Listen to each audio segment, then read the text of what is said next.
The movie opens with a scene where a convict, having escaped from prison, is running through an abandoned factory. He breaks open a hidden stash and pulls out a suitcase containing a stolen $1 million.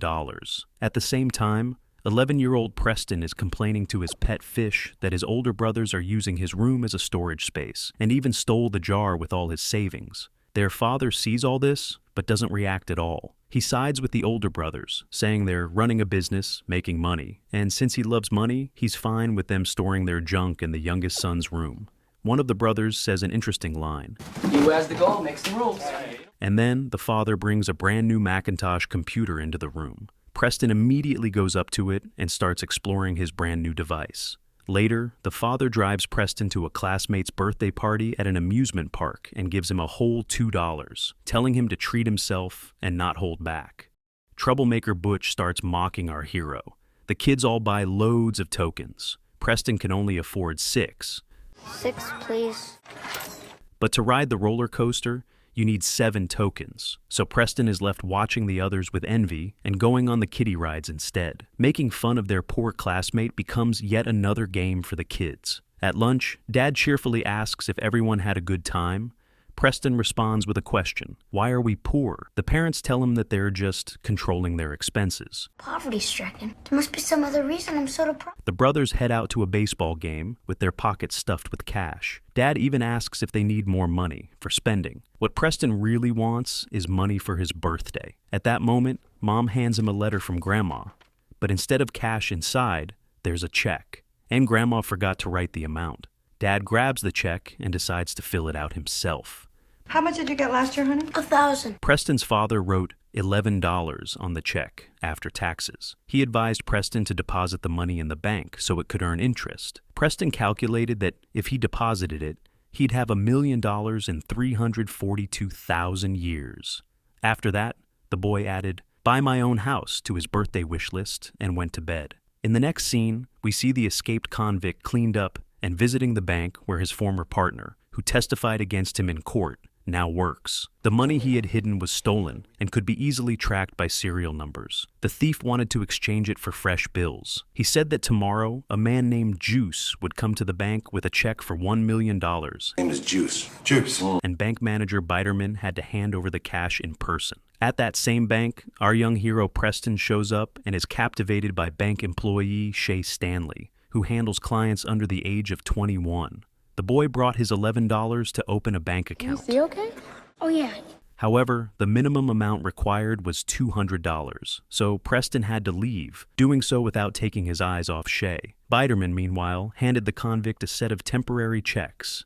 At that same moment, as Preston was leaving the bank, troublemaker Butch snatched the check Grandma had given him and took off on his bike. Preston chased after him. He fell, and his bicycle ended up under the wheels of the convict's car. The criminal tried to drive off like nothing had happened, but due to Butch's yelling, a crowd started to gather. I'm not talking to you! The convict panicked and tried to quickly buy Preston's silence, asking how much money he wanted.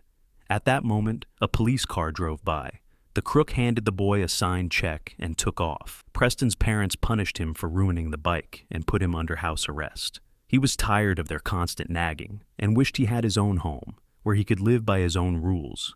It was only now that he noticed the check from the criminal wasn't filled out. Preston entered his own name and, at first, thought about writing $200, then $1,000, but finally stopped holding back and typed in $1 million.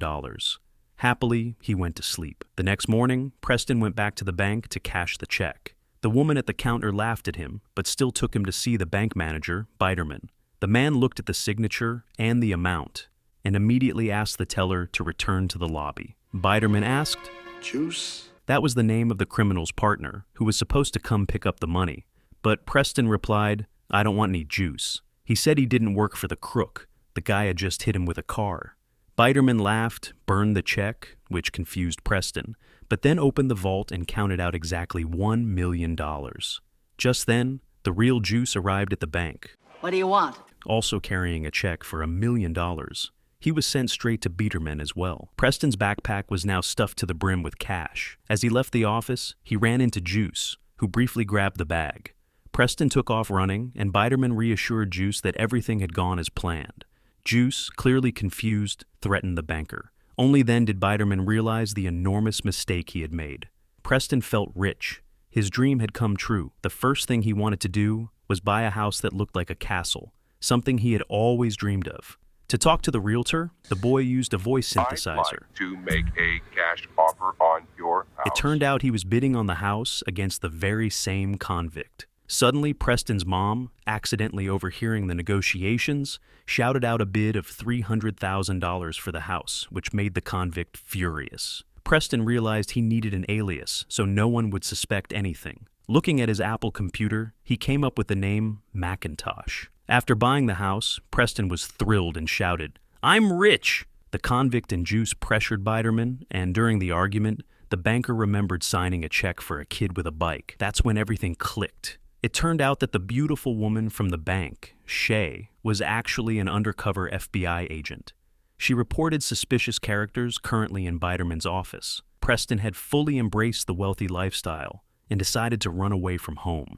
He ordered a limo and hired a personal driver for a hefty fee. At first, the driver didn't believe that such a young boy could be his client. The car, please. I'm waiting for a client here. But I'm your client. Oh, right, yeah. But when Preston tossed him a stack of cash, everything changed.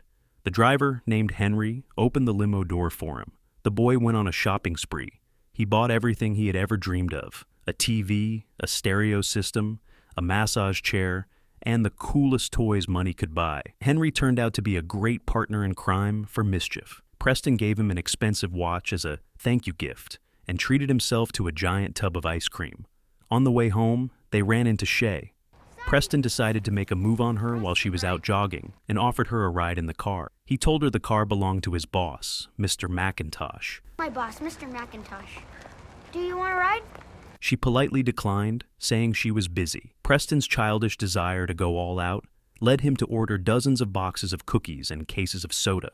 Toy delivery trucks blocked his dad's car from getting through the street. His father decided to investigate and was stunned to see his own son on the roof of a luxurious house. Preston explained that he worked for a Mr. Macintosh, and even if Dad didn't know who this Macintosh was, the rich man knew everything about him. With one word from Preston, the street was cleared. The boy turned his backyard into an amusement park, and Henry played games with him for a handsome paycheck. It turned out that the cash handed out by Biderman was indeed marked by the FBI, and someone named Macintosh had been spending it. Shay, of course, noticed. The criminals kept searching for Preston and scoped out a massive water park, hoping to spot him among the crowd. They carefully watched the area, but didn't find any signs of the boy. Meanwhile, back at Preston's luxurious mansion, Butch, the same bully who always tormented him, tried to sneak in.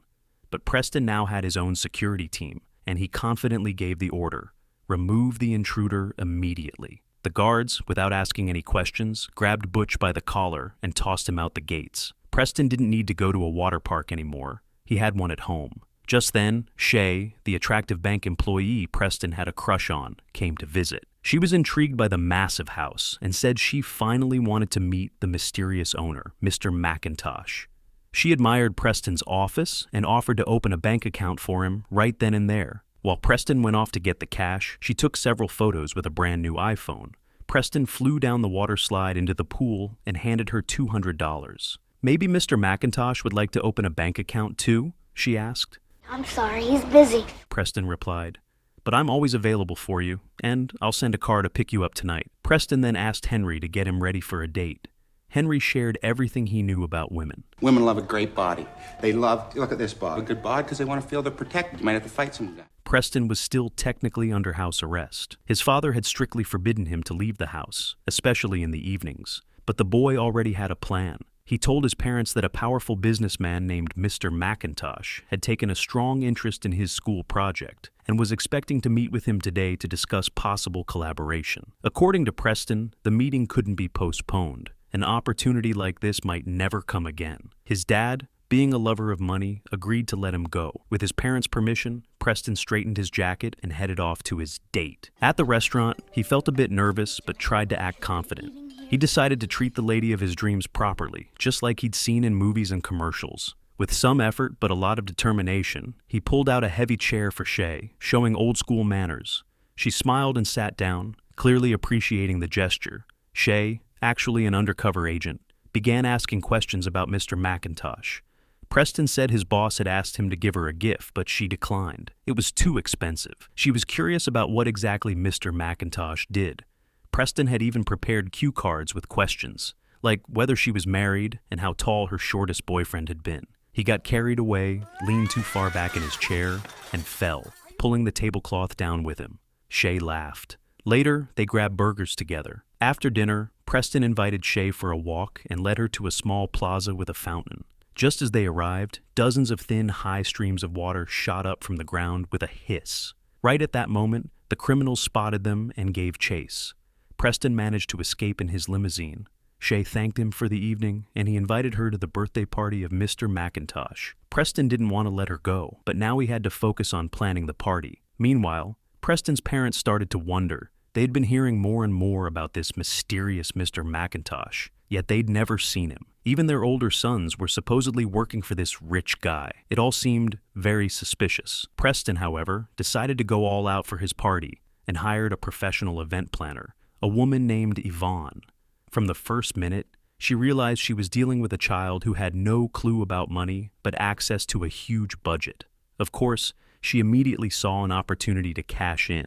She started raising prices, confident the boy wouldn't argue or even check the bills. She reached into Preston's backpack herself and pulled out a $1,000 deposit. Henry had to leave, and now Preston had no one to play with. He had no other friends.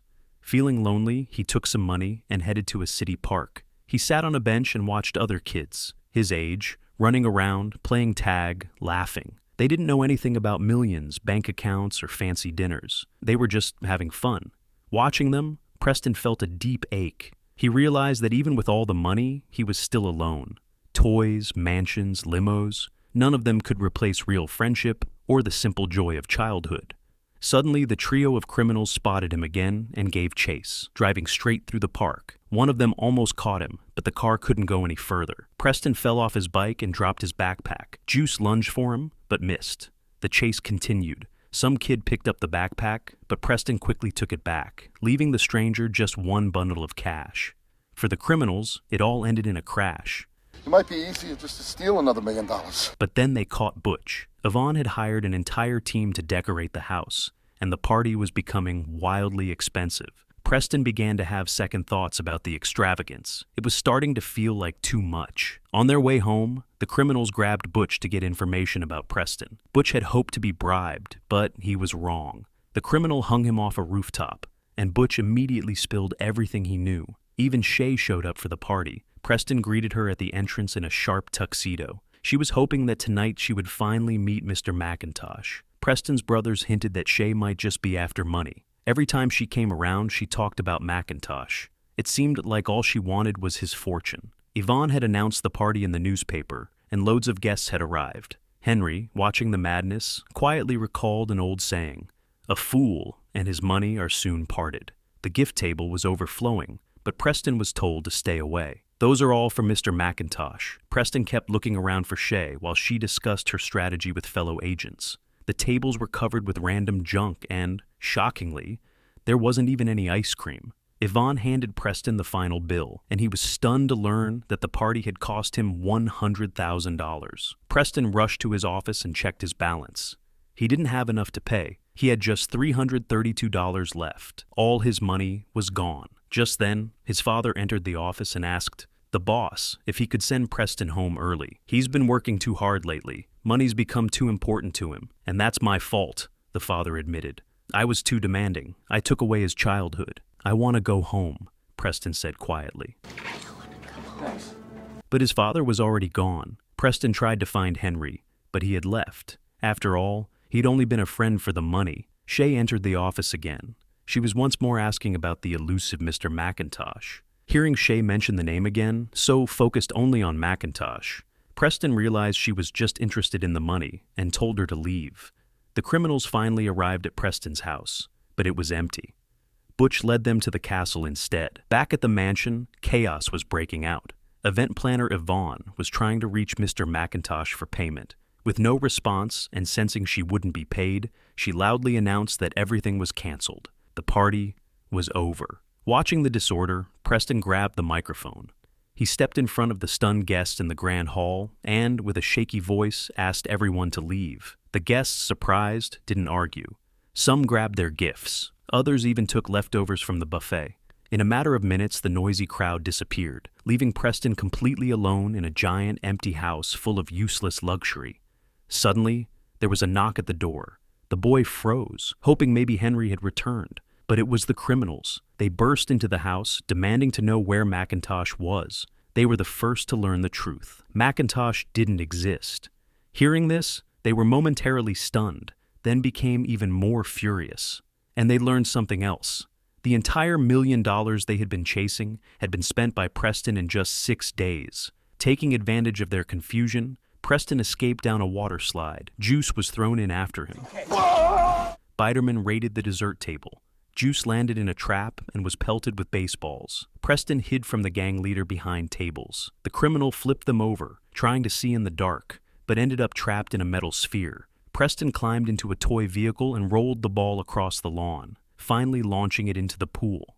The boy panicked, afraid he had drowned the villain, but then got caught himself. Just in time, FBI agents burst in to save Preston. They asked, "So, who exactly is this McIntosh?" Who's McIntosh? "I'm McIntosh," shouted Quigley, the gang leader, and told them to get off his property. He was arrested on the spot for money laundering and fraud. His accomplices were also taken into custody. Afterward, Preston quietly approached Shay and asked her to show her badge. She did, without hesitation. That's when he realized their date had all been part of the investigation. Why don't you give me a call in, say, about 10 years? 6. Okay. She thanked the boy. His father arrived to pick him up, and waiting outside was Henry. He hadn't abandoned Preston after all. He'd just left briefly to buy his young friend a giant tub of ice cream. The very same ice cream that had been missing from the extravagant but somehow empty birthday party. The tub was bigger than Preston's head, and the gesture meant more to him than any toy or purchase. Back home, Preston was greeted by his family with a cake. They asked him to make a wish. He looked at a photo of Shay and made his wish. And in his heart, a thought crossed his mind. Happiness isn't about money after all.